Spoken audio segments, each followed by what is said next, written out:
Very good morning students. Today we are going to start the topic inertia and types of inertia. ठीक है, तो inertia और type of inertia. तो student सबसे पहले देखिए inertia का मतलब क्या होता है. ठीक है, inertia का मतलब क्या होता है. inertia का मतलब होता है the inability of body की अपनी एबिलिटी की वो रेस्ट की स्टेट पर है या फिर मोशन की स्टेट पर है, उसे हम क्या कहते हैं, inertia कहते हैं. ठीक है, क्या कहते हैं, inertia. तो लिखिए definition, the inability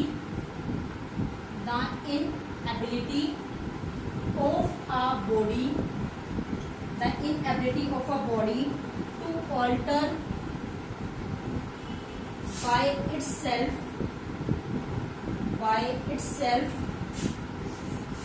its states of rest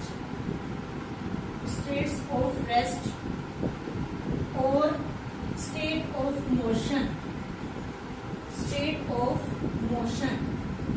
is known as inertia. क्या होती है इसमें, the inability of body to alter, अपने आप को जो है या तो रेस्ट की स्टेट में रखे या फिर मोशन की स्टेट में रखे, उसे हम क्या कहते हैं, इनर्शिया कहते हैं. हमारे पास दो टाइप का इनर्शिया आता है, टाइप्स ऑफ इनर्शिया. ठीक है, टू टाइप का इनर्शिया है.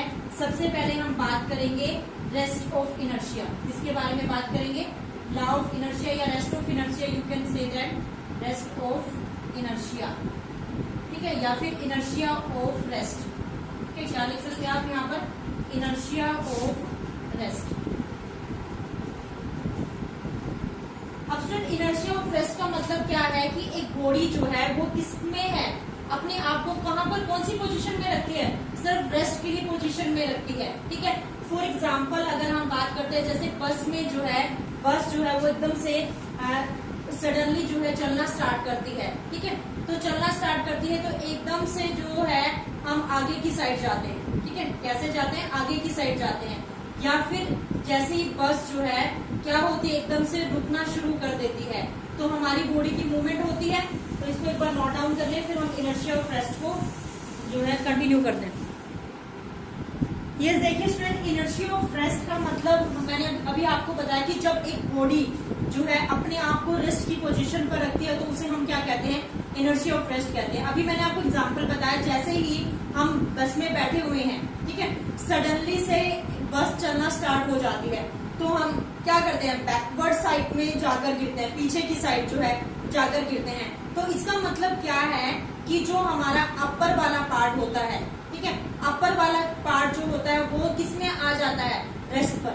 अपर वाला पार्ट किसमें आ जाता है, रेस्ट पर. और जो लोअर पार्ट होता है वो किसमें आ जाता है, मोशन में. जैसे बस चलना स्टार्ट करेगी तो वो मोशन में, और अपर वाला पार्ट जो है, अब जो पार्ट रेस्ट पर था वही क्या करेगा, मूव करेगा. तो वो कहाँ की साइड मूव करेगा, बैकवर्ड साइड में मूव करेगा.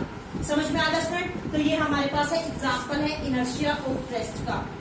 समझ में आया कि क्या होगा, हम जो है एकदम से बैकवर्ड साइड में गिरेंगे जैसे ही बस सडनली जो है चलना स्टार्ट करेगी. जैसे ही बस सडनली चलना स्टार्ट करेगी तो इसका मतलब हमारा अपर वाला जो पार्ट है वो कहाँ पर है, रेस्ट पर है. तो अपर वाला जो पार्ट है रेस्ट पर है, तो वो बैकवर्ड साइड में जो है वो क्या करेगा, मूव करेगा. समझ में आ गया स्टूडेंट, सबको क्लियर हो गया. तो जैसे ही हम पहले इसको एक बार नोट डाउन कर लें, इनर्शिया ऑफ रेस्ट को लिखें. इनर्शिया ऑफ रेस्ट क्या होगा, ठीक है, तो इनर्शिया ऑफ रेस्ट होगा हमारे पास,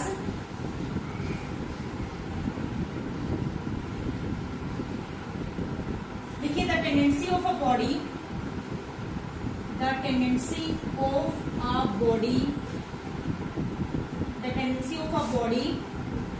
on the part, tendency of the body to maintain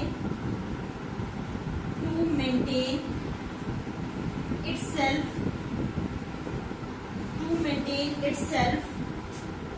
its position at rest is known as inertia of rest. समझ में आया कि tendency of a body to maintain its position of at rest, अगर वो rest पर ही है तो अपने आप को रेस्ट की ही पोजीशन पर क्या करे, मेंटेन करके रखे, उसे हम क्या कहते हैं, इनर्शिया ऑफ रेस्ट कहते हैं। अब स्टूडेंट एग्जांपल देखिए, इसका बहुत इंपॉर्टेंट टॉपिक है ये, इसमें से एग्जाम में क्वेश्चन आता ही आता है। तो देखिए एग्जाम्पल में, एग्जाम्पल देखिए, a person sitting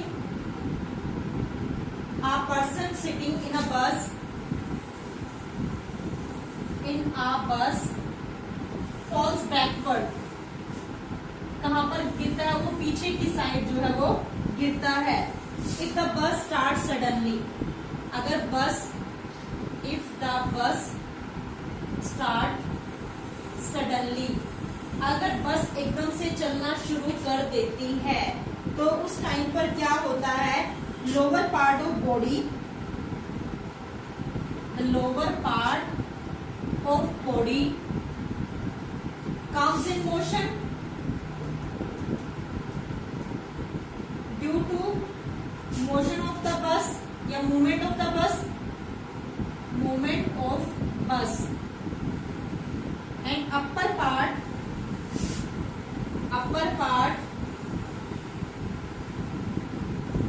tends to remain at rest, upper part जो है वो रेस्ट पर रहने की कोशिश करता है। तो इसलिए जो है पीछे की side, because of inertia of rest, इसकी वजह से, because of inertia of rest. समझ में आया स्टूडेंट? क्या है? अ पर्सन सिटिंग इन अ बस फॉल्स बैकवर्ड गिरता है क्योंकि बस एकदम से सडनली स्टार्ट हो जाती है, तो लोअर पार्ट तो बस के साथ ही मोशन में आ जाता है और जो अपर पार्ट है वो रेस्ट पर रहने की कोशिश करता है, तो इसलिए जो है बैकवर्ड साइड में गिरते हैं। ठीक है, समझ में आ गया स्टूडेंट? सबको क्लियर हो गया? इनर्शिया लॉ ऑफ जो है हमने कौन सा किया? Inertia of rest. सेकेंड हमारे पास है inertia of motion. Second part कौन सा है? Inertia of motion, inertia of motion. अब इनर्शिया ऑफ मोशन क्या कहता है? ये कहता है कि जब बॉडी अपने आप को यूनिफॉर्म मोशन में मेंटेन करने की ट्राई करती है, जब बॉडी कहां पर ट्राई करती है? अपने आप को यूनिफॉर्म मोशन में करने की जो है ट्राई करती है, उसे हम क्या कहते हैं? Inertia of motion. तो नोट डाउन करें स्टूडेंट, इनर्शिया ऑफ मोशन क्या होगा? देखिए, the tendency on the part of body, tendency on the part of body to maintain itself in uniform motion, in a straight line, is called inertia of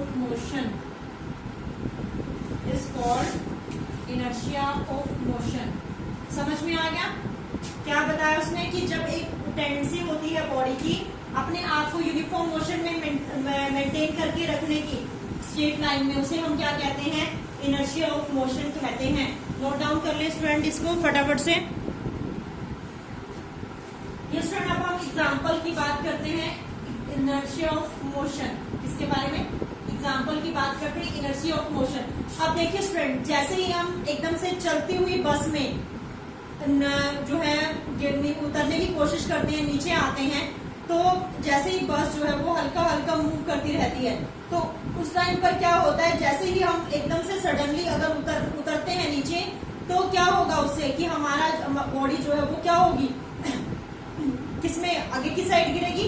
आगे की side क्यों गिरेगी? क्योंकि जो नीचे वाला पार्ट है वो तो रेस्ट पर आने की कोशिश करता है। जैसे आप नीचे आएंगे तो वो तो रेस्ट पर आ जाएगा, और अपर वाला पार्ट अभी भी किस में है?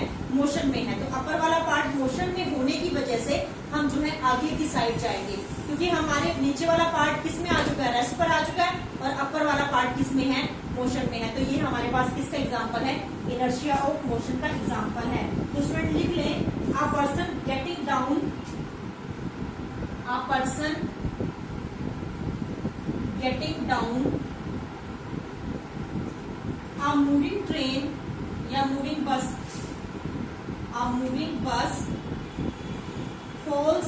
फॉरवर्ड, आगे की साइड गिरता है। कहां पर गिरता है? आगे की side, because its feet suddenly comes to rest but upper part remains at motion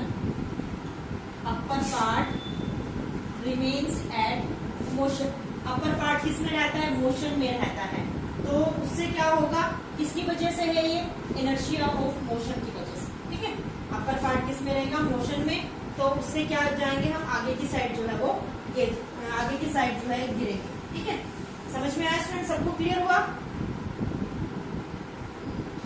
उसके बाद हम नेक्स्ट टॉपिक स्टार्ट करते हैं, मोमेंटम।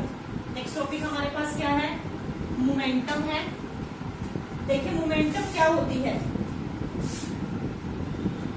मोमेंटम देखते हैं अभी हम। ये नेक्स्ट टॉपिक हमारे पास है मोमेंटम। मोमेंटम क्या होती है? The product of mass and velocity. क्या होती है?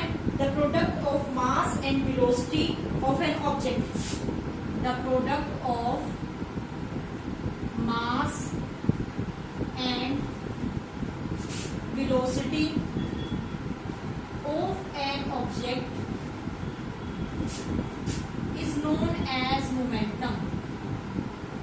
is known as momentum, यानी कि जो प्रोडक्ट है मास एंड वेलोसिटी का ऑब्जेक्ट की, उसे हम क्या कहते हैं? मोमेंटम कहते हैं। Student, it is denoted by T. It is denoted by T, capital P से हम इसको डिनोट करेंगे। ठीक है, तो यानी कि मोमेंटम क्या है? P इज इक्वल टू, यानी कि आप यहाँ पर लिख सकते हो momentum is equal to mass into velocity. क्या है? Mass into velocity. अब मोमेंटम का सिंबल P होता है और मास का क्या होता है? M, और वेलोसिटी का क्या होता है? V। तो यहाँ पर क्या हो जाएगा? M into V। क्या हो जाएगा? M into V। तो P is equal to M into V। तो ये आपके पास है मोमेंटम। इसके यूनिट क्या होंगे? आपको पता है मास केजी में होता है और वेलोसिटी जो है वो किस में होती है? मीटर पर सेकेंड में। तो यहाँ पर इसके यूनिट क्या हो जाएंगे? यूनिट जो है मोमेंटम के होंगे kilogram. Unit of momentum is equal to kilogram metre per second. क्या होंगे इसके unit? Kilogram metre per second. Clear student? सबको समझ में आ गया? आज हमने टॉपिक किया है इनर्शिया का और मोमेंटम का। ठीक है स्टूडेंट, कल हम जो है सेकंड लॉ ऑफ जो है मोशन स्टार्ट करेंगे। Thank you and have a nice day.